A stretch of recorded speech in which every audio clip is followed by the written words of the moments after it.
बिहार में राज्यसभा चुनाव की तैयारियां शुरू हो चुकी है। जो चुनाव अभी 3 महीने दूर है, लेकिन अभी से पूरा फॉर्मूला सेट कर लिया गया है। वही बीजेपी के पास भी 2 सीटें हैं, जेडीयू के पास भी 2 सीटें हैं और ऐसे में आपको बता दें कि अगली सीट यानी 5वीं सीट पर चिराग पासवान दावा कर रहे हैं, तो वही उपेंद्र कुशवाहा की छुट्टी तय मानी जा रही है। और बड़ी बात यह है कि पवन सिंह भी राज्यसभा जाएंगे। क्या कुछ मामला है वो आपको पूरे विस्तार से बताते हैं। नमस्कार, मैं कोमल और आप देख रहे हैं दर्श न्यूज। देखिए, आपको बता दें कि अब बिहार में राज्यसभा चुनाव की तैयारियां शुरू हो चुकी है और ऐसे में राज्यसभा चुनाव जो है 3 महीने दूर है, लेकिन इससे पहले ही गुनागणित पूरी तरीके से तैयार की जा चुकी है। वही आपको बता दें कि जहां बीजेपी और जेडीयू में 2-2 सीटें फाइनल की गई है कि 2-2 सीटें बीजेपी और जेडीयू के पास है। जो 2-2 सीटों पर 2 नेता 2 विधायक जो भी है वो जो है राज्यसभा जाएंगे, लेकिन अटकलें 5वीं सीट पर है और चिराग पासवान भी दावा कर रहे हैं। चिराग पासवान की मां और रामविलास पासवान की पत्नी इस सीट पर यानी राज्यसभा जा सकती हैं 5वीं सीट पर।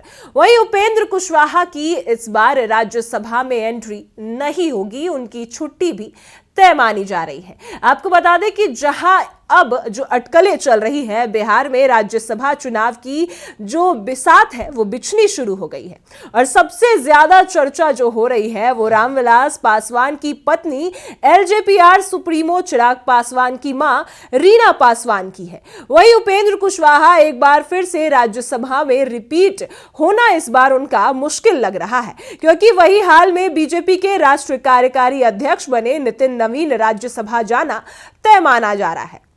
लेकिन नितिन नवीन के साथ साथ पवन सिंह भी राज्यसभा में एंट्री ले सकते हैं। और आपको बता दें कि कौन कौन सी सीटें जो है राज्यसभा में किन किन को इस बार खाली करनी पड़ेगी।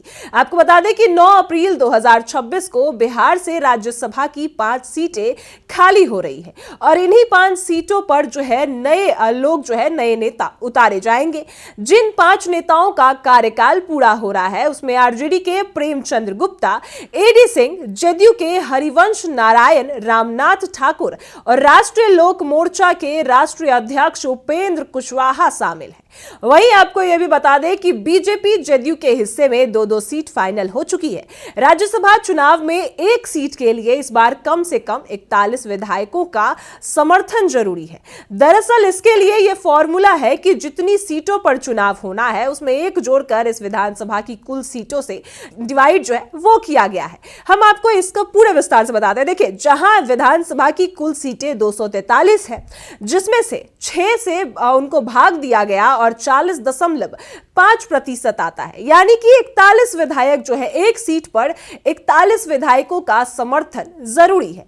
इसी नंबर से अगर लिहाज से देखें, आरजेडी ने अपने नेताओं को राज्यसभा भेजना मुश्किल माना जा रहा है, क्योंकि आरजेडी के पास सिर्फ और सिर्फ 25 विधायक है और महागठबंधन के पास मिलाकर 45 ही विधायक होंगे। वहीं अगर बात करें जेडीयू के पास इस बार 85 विधायक है, तो वो अपनी 2 सीट बचा सकती है, यानी 2 सीट जेडीयू के पास जा सकता है। वहीं बीजेपी के पास भी 89 विधायक हैं, जिसमें से उनके पास भी 2 सीट बचा हुआ है। ऐसे में आरजेडी को 2 सीटों पर बीजेपी अपने प्रत्याशी को जिताने में सफल रहेगी।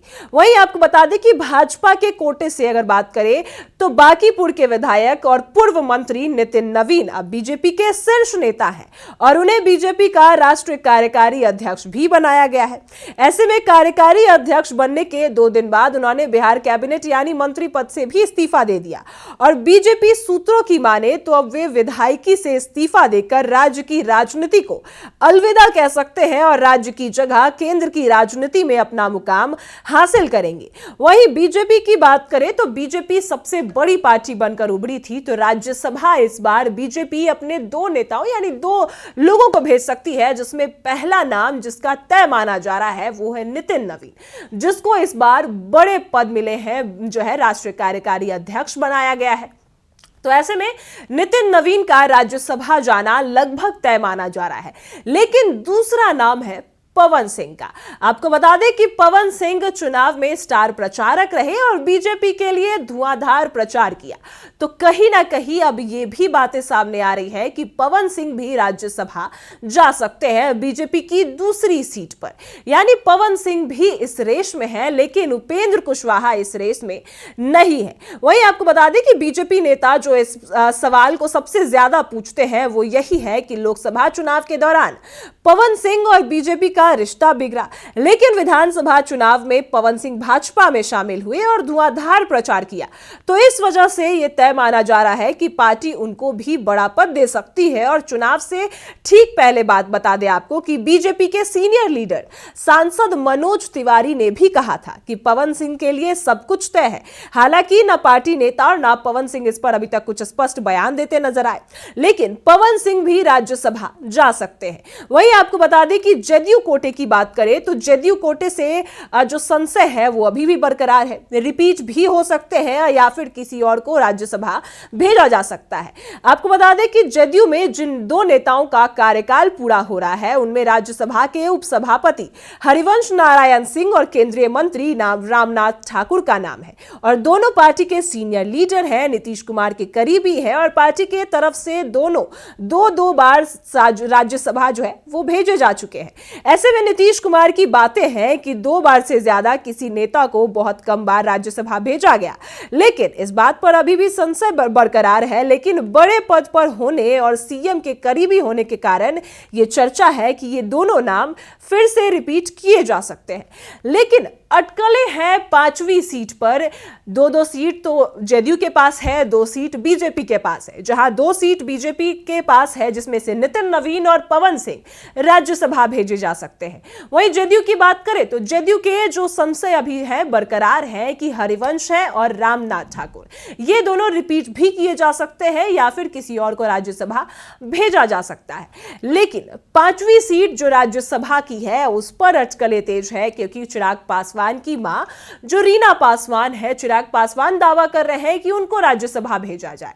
लेकिन उपेंद्र कुशवाहा इस बार राज्यसभा में एंट्री नहीं ले सकते हैं। वो इस बार राज्यसभा से उनकी छुट्टी हो चुकी है, क्योंकि उपेंद्र कुशवाहा के बेटे मंत्री हैं, उनकी पत्नी भी है और ऐसे में वो खुद भी, यानी कि पूरा परिवारवाद है। इस वजह से उपेंद्र कुशवाहा राज्यसभा नहीं जा सकते। लेकिन बड़ी बात यह है कि इस बार चिराग पासवान की पार्टी जो है वो 19 विधायक उनके पास है और उन्हें 22 और विधायकों का सपोर्ट चाहिए, जिसमें 4 सीटों पर अपने नेताओं को राज्यसभा भेजने के बाद एनडीए के 38 विधायक बचते हैं। यानी कि जरूरी सीटों से 3 विधायक ही कम है और यही क्रॉस वोटिंग जो है जीत संभव इस वजह से नहीं है।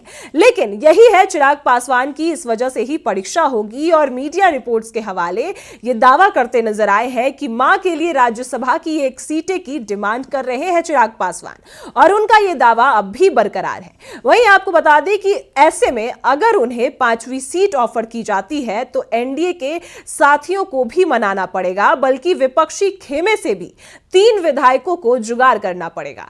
वहीं दूसरी तरफ अगर आपको बता दें कि खरमास के बाद बिहार की कैबिनेट का भी विस्तार होगा। विधायकों की संख्या के लिहाज से चिराग पासवान की पार्टी कैबिनेट में तीसरे मंत्री पद का भी दावा कर रही है। लेकिन अगर राज्यसभा की डिमांड पूरी होती है तो कैबिनेट में उनकी बार्गेनिंग कमजोर हो सकती है, यानी उनको कोई एक पद ही मिल सकता है। या तो उनकी मां राज्यसभा जा सकती है या फिर उनको कैबिनेट में कोई बड़ा पद मिल सकता है। ऐसे में आपको यह भी बता दें कि लोकसभा चुनाव 2024 में उपेंद्र कुशवाहा जिस लोकसभा सीट से चुनाव लड़े और विधान परिषद की एक सीट देने का वादा किया गया, वहीं लोकसभा का चुनाव उपेंद्र कुशवाहा काराकाट से हार गए। लेकिन वहां पर भी पवन सिंह फैक्टर बने, उन बड़े हार के कारण बने। इसके बाद अगर आपको बता दें कि डैमेज कंट्रोल के लिए उन्हें विधान परिषद भेजने की बात कही गई, लेकिन जदयू इसके लिए राजी नहीं हुई। इसके बाद उपेंद्र कुशवाहा की नाराजगी की बातें सामने आई, सामने विधानसभा चुनाव था। तो ऐसे में आनन फानन में सम्राट चौधरी ने बीजेपी की तरफ से उपेंद्र कुशवाहा को राज्यसभा भेजने की घोषणा कर दी। लेकिन अब बड़ी बात यह है कि अब विधानसभा चुनाव के बाद उन्होंने अपने बेटे को सीधा मंत्री बनाकर लॉन्च किया। मंगल पांडे की जगह जो है उनका विधान परिषद जाना तय माना जा रहा था। ऐसे में पत्नी विधायक, बेटा मंत्री और कुशवाहा को राज्यसभा भेजकर परिवारवाद को बढ़ावा देना बीजेपी सही नहीं समझती। तो यही तय माना जा रहा है कि कुशवाहा अपने बेटे को जरूर सेट कर करते नजर आए, लेकिन वो अपने किसी भी लोगों को, वो अपने किसी भी पार्टी के सदस्य को सदन के सदस्य नहीं पहुंचा पाएंगे, सदन तक नहीं पहुंचा पाएंगे और खुद भी सदन के सदस्य नहीं होंगे, क्योंकि कुशवाहा का जो पूरा परिवार है वो पॉलिटिक्स में है। तो ऐसे में अब जो है एनडीए के अंदर 5वीं सीट पर चिराग पासवान का जो दावा है वो ज्यादा मजबूत माना जा रहा है। वहीं आपको बता दें कि विपक्ष की बात करें तो विपक्ष की सभी पार्टियों के विधायक को मिला दे तो ये संख्या ठीक 41 होती है, यानी बीजेपी के सभी विधायक मिलाकर एक नेता को ही राज्यसभा भेज सकते हैं। ऐसे में सबसे ज्यादा आरजेडी की 25 सीटें, कांग्रेस के पास 6, लेफ्ट के पास 3 और आईआईपी के पास 1 और एआईएम के पास 5 और बीएसपी के 1 विधायक, इन सभी को मिलाए तब जाकर 41 होते हैं और तेजस्वी यादव महागठबंधन के नेता है। तो इस लिहाज से जो है अपने सहयोगियों को मनाकर आरजेडी के नेता एक इंसान को राज्यसभा भेज सकते हैं। लेकिन विधानसभा में चुनाव में करारी हार का महागठबंधन की पार्टियों को खामियाजा भुगतना पड़ सकता है, क्योंकि अगले विधानसभा चुनाव यानी 2030 तक राज्यसभा में महागठबंधन का सफाया हो सकता है, क्योंकि अगर अभी देखें कुल 16 राज्यसभा सीटों में से आरजेडी के पास 5 और कांग्रेस के पास जो है 1 सीटें हैं। ऐसे में 2026 के बाद बिहार में राज्यसभा का अगला चुनाव होगा और 2028 की शुरुआत में होगा। इसमें आरजेडी के कई लोग जो है उनको हटा दिया जाएगा जिनका कार्यकाल पूरा हो चुका है। इसके बाद 2030 की शुरुआत में चुनाव होना है जिसमें बीजेपी, जेडीयू और जो एनडीए के तमाम नेता राज्यसभा भेजे जा सकते हैं, जिसमें हमने आपको बताया कि जेडीयू के पास 2 सीटें, बीजेपी के पास 2 सीटें, लेकिन उपेंद्र कुशवाहा की इस बार एंट्री नहीं होगी। लेकिन 5वीं सीट पर चिराग पासवान का दावा है तो वो उनकी मां जो है रीना पासवान वो भी जा सकती है।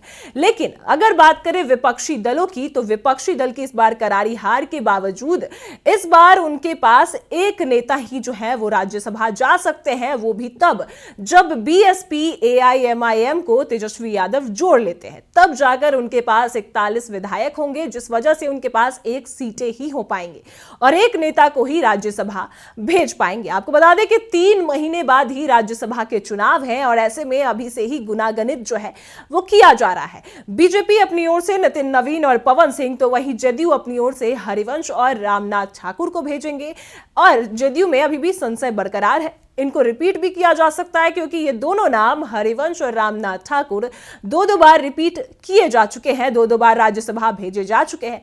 तो इस बार ये संशय बरकरार है कि अभी भेजा जाएगा या नहीं भी भेजा जा सकता है। लेकिन विपक्ष के पास 1 ही सीट है, तो इसमें कौन होता है, किसको भेजते हैं, ये बड़ी बात है। और ऐसे में विपक्ष तभी भेज पाएंगे जब सारे सहयोगी दलों को एक साथ जोड़ेंगे, ये भी बड़ी बात है। अब देखते हैं क्या कुछ तमाम बातें सामने आएंगी, वो भी आपको बताएंगे। फिलहाल इस खबर में इतना ही। आप देख रहे हैं दर्श न्यूज।